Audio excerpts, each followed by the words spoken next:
नमस्कार मित्रों, one way classes में पुनः आपका बहुत बहुत स्वागत है। जैसा कि भूगोल की पिछली कक्षाओं में हमने भूगोल का जो पाठ्यक्रम शुरू किया था भारत के भूगोल से, उसमें भारत का अक्षांशीय देशांतरीय विस्तार, उसकी स्थलीय सीमा और मानक समय पर बात हो चुकी थी। आज हम उसी क्रम में आगे बढ़ते हैं। देखते हैं भारत की जो जलीय सीमा है, स्थलीय सीमा के अलावा जो महासागरों से उसकी सीमाएँ लगती हैं, उसके बारे में अध्ययन कर लेते हैं।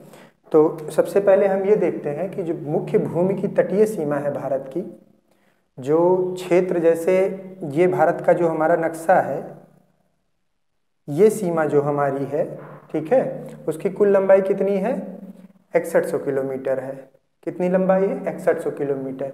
लेकिन जब हम देखते हैं इसकी द्वीपों के सहित, जो अगल बगल हमारे यहाँ पे कुछ द्वीप बने हैं, इधर अंडमान निकोबार, इधर लक्षद्वीप है, तो उनको लेकर इसकी लंबाई कितनी हो जाती है? 7516 किलोमीटर, 16.6 किलोमीटर हो जाती है। 7516.6 किलोमीटर हो जाती है। और स्थलीय सीमा की कुल लंबाई कितनी है? जो हमारी स्थलीय सीमा है, समुद्र से नहीं टच कर रही है, उसकी लंबाई कितना है? 15200 किलोमीटर। तो ये आंकड़ा याद रखे रहिएगा, कभी कभी एग्जाम में आपसे पूछ लिया जाता है, तो इसलिए ये आंकड़ा आप याद रखिएगा, ठीक है। अब हम बात कर लेते हैं कि जो जलीय सीमा पर स्थित राज्य हैं वो किस तरह से कहाँ स्थित हैं। एग्जाम में अक्सर पूछा जाता है किस राज्य की जलीय सीमा सबसे अधिक है, क्रम पूछ लिया जाता है कि सबसे ज़्यादा किसका सीमा है, सबसे कम किसकी सीमा है, या फिर पहला, दूसरा, तीसरा, चौथा, इस तरह से विविध प्रकार के प्रश्न आपके एग्जाम में आते रहते हैं। तो उसको हम क्रमवार देख लेते हैं कि अगर जलीय सीमा की बात करें तो अंडमान निकोबार की सीमा सबसे ज़्यादा अधिक है, ठीक, सर्वाधिक अधिक है, क्योंकि अंडमान निकोबार क्या है? चारों तरफ से समुद्र से घिरा हुआ है, तो इसकी सीमा सर्वाधिक अधिक हो जाएगी। ये क्या है? केंद्र शासित प्रदेश है। तो अगर केंद्र शासित प्रदेश में सबसे ज़्यादा आपसे पूछा जाता है कि सबसे ज़्यादा बड़ी स्थलीय जलीय सीमा किसकी है, तो उत्तर आपका क्या हो जाएगा? अंडमान निकोबार हो जाएगा। उसके बाद दूसरे नंबर पर कौन सा आता है हमारा? एक राज्य है जो गुजरात है, जो यहाँ पर स्थित है, ठीक। गुजरात राज्य की सीमा राज्यों में सबसे ज़्यादा बड़ी है जलीय सीमा के रूप में। तो गुजरात के बाद आपका आंध्र प्रदेश आ जाएगा, आंध्र प्रदेश के बाद तमिलनाडु, तमिलनाडु के बाद फिर महाराष्ट्र, फिर केरल, फिर ओडिशा, फिर कर्नाटक, पश्चिम बंगाल, लक्षद्वीप, गोवा, पुडुचेरी, दमन दीव। अब इसमें आपसे अगर पूछा जाता है कि किस राज्य की जलीय सीमा सबसे कम है, तो आपका उत्तर क्या हो जाएगा? गोवा। गोवा राज्य की जलीय सीमा सबसे कम है। अगर आपको केंद्र शासित प्रदेश पूछता है तो आपका उत्तर दमन दीव हो जाएगा, ठीक है। दमन दीव की जलीय सीमा सबसे कम है। यहाँ पे जो है, यहाँ दीव, दमन यहाँ पर है और दीव आपका यहाँ पर है, तो इसकी जो जलीय सीमा विस्तार है वो सबसे ज़्यादा कम है। अब इसी क्रम में थोड़ा सा आगे बढ़ते हैं, देख लेते हैं कि अंतर्राष्ट्रीय समुद्री संगठन की जो व्यवस्था बनाई गई है जलीय सीमा के विस्तार की दृष्टि से, तो किस प्रकार से किसी राष्ट्र की जलीय सीमा का विस्तार निर्धारित किया जाता है। तो वो मुख्य रूप से 3 भागों में विभाजित किया जाता है। पहला भाग आपका क्या हो जाता है? प्रादेशिक सीमा, ठीक है, प्रादेशिक सीमा का विस्तार हो जाता है। दूसरा क्या हो जाता है? संलग्न क्षेत्र हो जाता है, दूसरा संलग्न, और तीसरा अनन्य आर्थिक क्षेत्र, ठीक है, अनन्य आर्थिक क्षेत्र। इस तरह से 3 भागों में इसको विभाजित किया जाता है। तो हम यहाँ एक डायग्राम के माध्यम से उसको समझने का प्रयास करेंगे। जो ये आउटलाइन बनाई गई है, ये हमारा स्थल का जो भाग होता है, जो समुद्र में आड़े तिरछे रूप में, समुद्र में कहीं अंदर है कहीं बाहर है, इस तरह से खींचा गया है। इसीलिए इसको मैंने स्थल के रूप में जो है दिखा दिया है कि ये स्थल का भाग है, ठीक। ये स्थल का भाग आप हो गया। तो इस जो निकले हुए भाग हैं बाहर, इनको ही मिलाते हुए एक काल्पनिक रेखा खींची जाती है, जिसको क्या कहा जाता है? आधार रेखा कहा जाता है। वो एक सीधी रेखा खींची जाती है जिससे वहाँ से तमाम ये जो तीनों क्षेत्र हैं इनका निर्धारण किया जा सके। तो जब सीधी रेखा खींची जाती है तो इसके अंदर भी कुछ जलीय भाग छूट जाता है, इसको क्या संज्ञा दी जाती है? आंतरिक जल की संज्ञा दी जाती है, ठीक है। इसको आंतरिक जल कहा जाता है।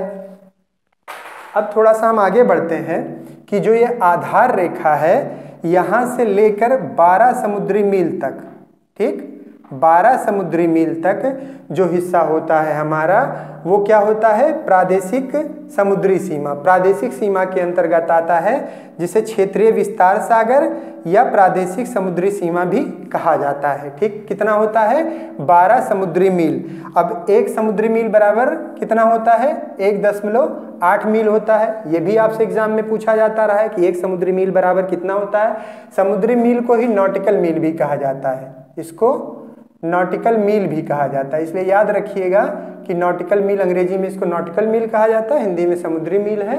तो एक समुद्री मील की इतना हो जाता है, 1.8 मील हो जाता है। तो 12 समुद्री मील का जो क्षेत्र है वो क्षेत्रीय विस्तार सागर और प्रादेशिक समुद्री सीमा के अंतर्गत आता है, जिसमें भारत का संपूर्ण अधिकार होता है। जो ये क्षेत्र हमारा है यहाँ से लेके यहाँ तक, ये क्षेत्र हमारा भारत के संपूर्ण अधिकार क्षेत्र में आता है और यहाँ भारत कुछ भी कर सकता है, उसकी कोई रोक टोक नहीं है, किसी चीज की मनाही नहीं है। ठीक, अब इसके बाद हम देखते हैं कि आधार रेखा से लेकर समुद्र में 24 समुद्री मील तक, 24 नॉटिकल मील तक, ठीक, 24 समुद्री मील तक का जो क्षेत्र होता है उसे संलग्न क्षेत्र या अवच्छिन्न मंडल कहते हैं। ठीक, उसे क्या कहते हैं, संलग्न क्षेत्र या अविच्छिन्न मंडल कहते हैं, जो आधार रेखा से 24 समुद्री मील तक होता है। अब इसमें भारत को क्या क्या अधिकार प्राप्त है, साफ सफाई का अधिकार प्राप्त है इतने क्षेत्र में।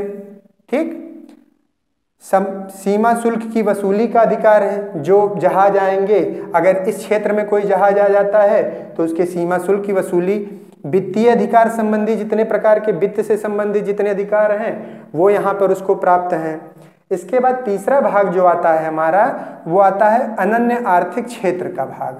ठीक, जो आधार रेखा से 200 समुद्री मील की दूरी तक है, आधार रेखा से 200 नॉटिकल मील की दूरी तक है। और इसमें भारत को क्या किन किन अधिकार प्राप्त किए गए हैं, दिए गए हैं, एक वैज्ञानिक अनुसंधान का अधिकार दिया गया है कि इन क्षेत्रों में भारत जो है वैज्ञानिक अनुसंधान कर सकता है, नए द्वीपों का निर्माण कर सकता है, प्राकृतिक संसाधनों का विदोहन कर सकता है। जो समुद्र के द्वारा प्राकृतिक संसाधन प्राप्त होते हैं उनके विदोहन का अधिकार प्राप्त है। इसके अलावा यहाँ पर कुछ अधिकार नहीं प्राप्त है।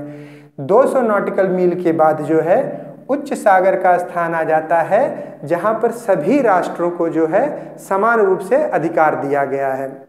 अब इसमें से आप देखेंगे कुछ देश जो हैं जो ये अधिकार दिया जाता है समुद्र संगठन द्वारा, नए द्वीपों का निर्माण, इसका गलत उपयोग करते हैं और यहाँ पर क्या करते हैं, इसी सीमा पर एक द्वीप बना लेते हैं। अब अगर एक द्वीप बना लिए आप, एक स्थल भाग का यहाँ पर आपने निर्माण कर लिया, तो फिर से जो है आपकी क्या हो गई, 12 नॉटिकल मील तक आपको समुद्री सीमा का विस्तार हो जाएगा, 24 मील तक फिर समुद्र ये संलग्न क्षेत्र का विस्तार हो जाएगा, फिर 200 मील तक आपको समुद्र अनन्य आर्थिक क्षेत्र का विस्तार हो जाएगा।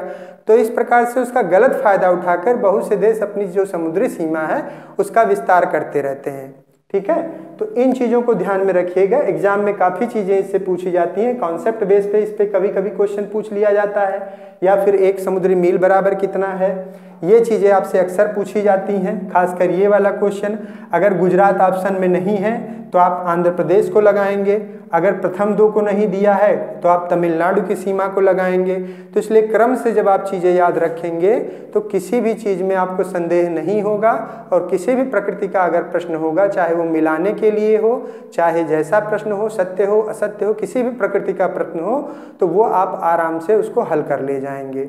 ठीक है, तो इन सब चीज़ों को ध्यान से पढ़ लीजिएगा, अपना नोट्स बना लीजिएगा। बाकी अगली कक्षा में हम इसके आगे की चर्चा को लेकर उपस्थित होंगे। चैनल पे बने रहिए। धन्यवाद।